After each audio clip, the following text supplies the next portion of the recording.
Hola, ¿qué tal? A mí me gusta mucho el tema que veníamos hablando, me encanta poder hablarles de conciencia, me encanta poderles dar elementos, ojalá que les sirvan, elementos para ser mucho más consciente de lo que estamos haciendo. Yo sé que era un tema que no es fácil, es un tema un poquito más complejo, pero es un tema que le llega a cualquier persona que tenga interés por la vida, por el mundo, por las situaciones que estamos viviendo. Haciendo una pequeñísimo resumen de lo que veíamos la vez pasada y que ojalá lo puedan buscar en internet o puedan conectarse con nuestra página y encontrarán que allí está la primera parte de este programa sobre conciencia. Estábamos hablando entonces de lo que la cultura había enseñado y de lo importante que era ser conscientes de lo que estamos haciendo y de lo que estamos viviendo y cómo conciencia no es lo mismo que inteligencia. Y entonces estábamos hablando precisamente que nosotros actuamos muy en automático, eso es lo que estábamos viendo la vez pasada, cómo hablamos en automático y cómo la cultura nos dice que una persona muy eficiente, que es tan envidiable, tan admirada, es para la cultura muy importante ser eficiente, pero en los procesos de conciencia no es tan importante ser eficiente, porque si eres muy eficiente y logras hacer muchas cosas a la vez, eres una persona desparramada, no tienes conciencia de lo que estás haciendo. La cultura, por lo general, busca a esta gente tan eficiente, a esos ejecutivos o ejecutivas o secretarias o personas que son unas maquinitas de trabajo. Hay muchísimas personas que llegan, por ejemplo, el fin de semana y no pueden quedarse quietas, porque si se quedan quietas se desesperan, porque siempre viven haciendo cosas. Y cuando una persona necesita hacer cosas constantemente, es una persona que vive en automático y muy posiblemente con muy poca conciencia, porque el hacer cosas es una manera de evadir a su propio mundo interior, porque la conciencia está mucho más en el mundo interior. Entonces, bueno, la cultura enseña que hay que ser eficiente, nosotros estamos abogando por tener conciencia. Si tú explicábamos lo del carro, lo de la moto, cuando tú aprendes a manejarlo, tú tomas conciencia de lo que estás haciendo, porque si no te chocas o te matas. Entonces lo aprendes y luego lo pasas al automático y tú te divides y tu cuerpo maneja el aparato, el carro o la moto o la bicicleta, pero tu mente puede estar en otras partes. Si necesitas estar atento, no puedes ser eficiente. Es muy importante hacer una cosa bien hecha por momentos, porque si tú haces muchas cosas a la vez, significa que estás desparramado y que no estás atento a ninguna de ellas. Hay un monólogo interior cuando todos tenemos una vocecita interior. No, yo no estoy hablando del pajarito de Maduro. El pajarito de Maduro es una cosa bien importante, pero nosotros tenemos dentro de nosotros una voz interior. Puede llamarse conciencia, hay quien puede llamar la voz de Dios, hay quien puede llamarlo sabiduría, pero el ser humano tiene esa conexión interior. Lo que pasa es que aturdido haciendo cosas, esa voz no la puedes oír. Pero si tú logras tener momentos de silencio, momentos de quietud, esa voz empieza a hablar. Hay gente que se asusta. Dice, no, a ver, yo no quiero la soledad, que haya ruido, que haya bulla, porque me asusta el silencio interior. Pero ese silencio interior, que podríamos llamar conciencia, es básico en el proceso de desarrollo y de evolución. ¿Qué venimos a hacer a la vida? ¿Para qué nacemos? ¿Te lo has preguntado? ¿Para qué naciste? Tú, allá que me estás viendo, sentado muy cómodo en tu televisor, en tu casa, ¿para qué naciste? Ay, no me hable de esas preguntas que no quiero. ¿Pero por qué? Es la pregunta básica de la condición humana. ¿Para qué nací? Eso no quiere decir que me voy a morir mañana por la mañana, pero tú vives en automático, vives robotizado sin caer en cuenta de lo que estás haciendo. Pues es fundamental hacerte esa pregunta. Ojalá todos nos lo hiciéramos y nos lo hiciéramos constantemente. Claro, ni en los colegios ni en las escuelas le dicen a un niño que cuando se hace esa pregunta, ay no pregunte pendejadas. Esa es una pregunta muy seria para usted, más tarde se la va a hacer y se la va a contestar. Y hay gente que se pasa toda la vida y que le tiene terror a la pregunta. ¿Para qué nacemos? ¿Qué es lo que estamos haciendo aquí en la tierra? ¿Qué es lo que haces tú allí? ¿Quieres un minuto de silencio o te asustas de saber para qué naciste?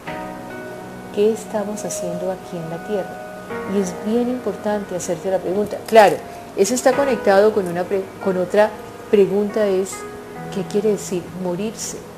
Porque cuando aceptamos que nacemos, aceptamos también que nos vamos a morir. Entonces, si tuvieras un minuto para preguntarte ¿para qué naciste?, ¿qué te contestarías? Vamos a contestar después de conocer.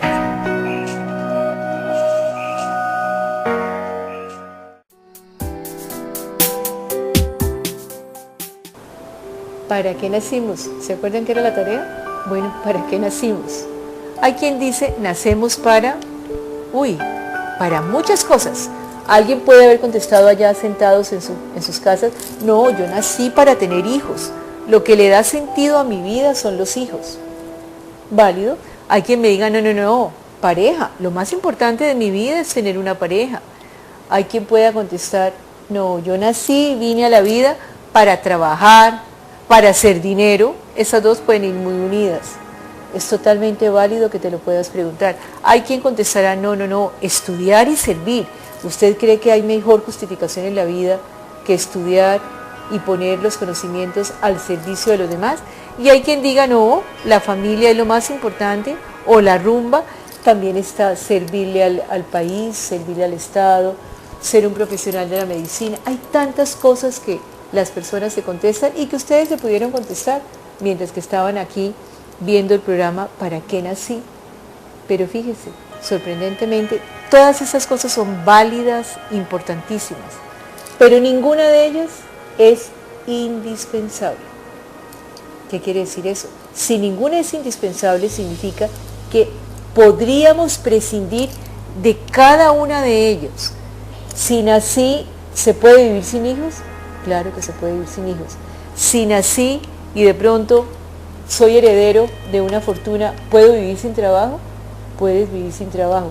Si nací y también puedo vivir sin el dinero porque tengo otra forma de vida, hay gente que vive totalmente de la naturaleza y de cosas muy elementales haciendo trueques. Los indígenas en determinados lugares del planeta no manejan dinero, manejan trueques y otra clase de compromisos. Claro, se puede vivir sin dinero. ¿Se puede vivir sin familia? Se puede vivir sin familia. Pero es que nací en una familia. Sí, naciste en una familia, pero los monjes, las personas que se van hacia las montañas, los que juegan a vivir su vida a su manera sin su familia, también lo pueden hacer. Cuando yo digo no es indispensable, no quiere decir que se tenga buena o mala calidad de vida. Se puede vivir sin ello. Y es muy importante poder entender que si ese es el sentido de la vida, pues es un poquito pequeño, porque tú puedes vivir sin la rumba, puedes vivir sin servir. Hay gente que es totalmente egoísta y puede vivir y sobrevivir, y entre comillas sobrevive.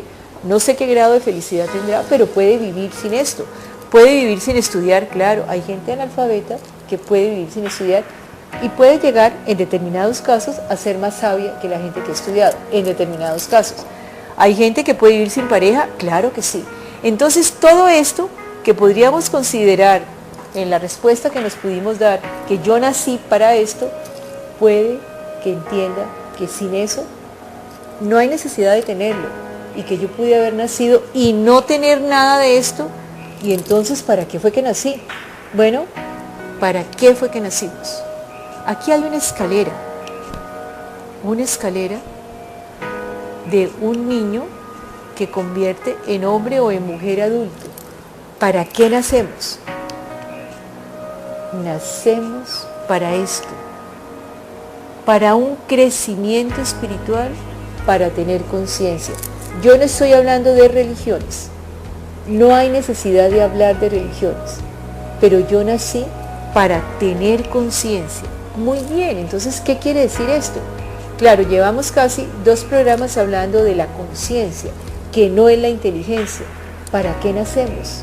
Para tener conciencia. ¿Qué quiere decir tener conciencia? Vamos a preguntarlo. ¿Qué venimos a hacer a la vida? La vida, lo hemos dicho varias veces, es como un colegio y venimos a aprender. Y la conciencia es esa capacidad de caer en cuenta de que la vida no te pase en automático. Es como un clic, como si tú vas por la vida y de pronto, uy, ¿qué fue lo que pasó?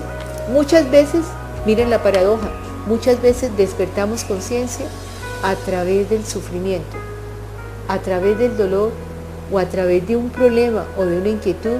Es como si la vida nos diera una cachetada y dijéramos, ¿qué quiere decir esto? ¿Voy a despertar conciencia? Sí. Y muchas veces una situación de dificultad nos saca de la zona de confort y nos lleva a hacernos preguntas. Y entonces es cuando empezamos a interrogarnos, ¿para qué fue que nací? Pues yo creía que tenía mi vida organizada, yo pensé que tenía toda mi vida lista y de pronto las dificultades nos enseñan a despertar conciencia. La conciencia es un proceso, así como veíamos ahora que es como una escalera muy larga. La conciencia tiene etapas y tiene periodos y tiene kinder de conciencia y tiene grado 11 de conciencia. Pero lo primero es, todos tenemos conciencia, posiblemente algunos más dormida, algunos más pequeña. Y el proceso de la vida, como veíamos ahora, el proceso de la vida es despertar esa conciencia. Si yo despierto esa conciencia, esta escalera, si yo despierto esa conciencia, a eso fue que vine. No sé si esté aquí, en este grado, esté aquí. Hay como 9 peldaños de conciencia. Algunos dicen 7, otros dicen 9, pero tú estás en un grado diferente de conciencia. Todos tenemos conciencia. Lo importante es encontrar qué pasa para ayudar a despertar conciencia. El sufrimiento es el primero, pero también hay otras que nos pueden ayudar.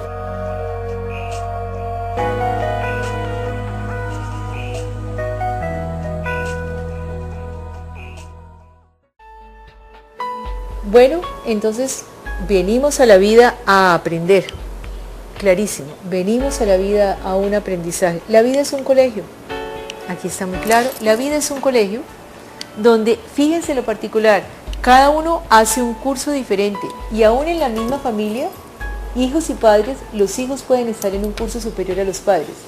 Cuando papá y mamá de pronto se quejan a veces del comportamiento de los hijos, y esos niñitos y esas niñitas de hoy tan cuestionadores, hay quien nos habla de niños cristal, niños índigo, esos niñitos que no tragan entero y que a veces papá y mamá se desesperan. ¿Qué hago con este muchachito? Que todo lo cuestiona, que todo lo pregunta. Podríamos decirnos que ese niño vino a enseñar, vino a cuestionar, vino posiblemente con un nivel de conciencia diferente. Y claro, este nivel de conciencia del niñito que pregunta y que interroga y que habla y que no traga entero y que lo cuestiona todo, ¿por qué? ¿Pero por qué? Posiblemente ese niño sea un niño que me ayude a mí, papá o mamá, a despertar conciencia. Y de pronto a creer que las cosas que hacía en automático, que las hacía como un robot, de pronto tengo que caer en cuenta qué clase de respuesta le doy. Algunas veces nosotros los de una generación anterior o generaciones anteriores tragábamos entero. Y papá y mamá nos decían cosas y uno decía, lo dijo mi papá y lo dijo mi mamá, y en automático tragábamos entero y decíamos, ah, mi papá lo dice, mi mamá lo dice. En estos días, Mao, el popular locutor y persona tan querida en Cali, me hacía una pregunta sobre eso. Gloria, ¿por qué hoy los niños no escriben cartas al Niño Dios? Bueno, porque es que nosotros escribimos cartas al Niño Dios porque nos creíamos el cuento y papá y mamá decían cosas y nos las tragábamos al pie de la letra. Hoy los niños de hoy no tragan entero. Y hoy empiezan a preguntar, este niñito, ¿y por qué el Niño Dios le da mejor regalo a los ricos y no le da tan buen regalo a los pobres? En algún programa anterior habíamos hablado sobre el significado de la Navidad y cómo era de importante no decirles a los niños que es el Niño Dios el que regala las cosas, porque los niños cuestionadores con un poco más de conciencia nos preguntan, ¿y por qué el Niño Dios quiere más a los ricos que a los pobres? Y eso un niño lo puede ver perfectamente. Nosotros en las generaciones anteriores éramos más bobitos y aceptábamos los que papá y mamá decían. Por eso en casa muchas veces los niños y las niñas tienen niveles de conciencia superiores a papá y a mamá. Y son aquellos que nos viven tallando todo el tiempo, cuestionando la forma de vida que tenemos, cuestionando de pronto cuántos dijimos mentiras bobitas. Ay, dígale en el teléfono que yo no estoy. Y el niño dice, ¿por qué mientes? Claro, estos niños con conciencia un poco más evolucionada nos cuestionan todo el tiempo y nos ayudan a nosotros a tratar de poder tener más conciencia para poder ser coherentes. Entonces, la vida es un colegio y en casa, en la misma familia, padres y madres e hijos pueden estar en niveles diferentes de conciencia. No estoy hablando de inteligencia y no estoy hablando de jerarquías. El nivel de conciencia es diferente. Por eso a un niño no lo puedo embolatar tan fácil y contestarle, no, no te preocupes, no importa. O pasarle con una respuesta, como decimos popularmente, con una pachotada. El niño se queda pensando y cuestiona. Créanme que los niños de hoy, su nivel de conciencia es mayor. Se ha probado que estos niños vienen al mundo con una evolución distinta.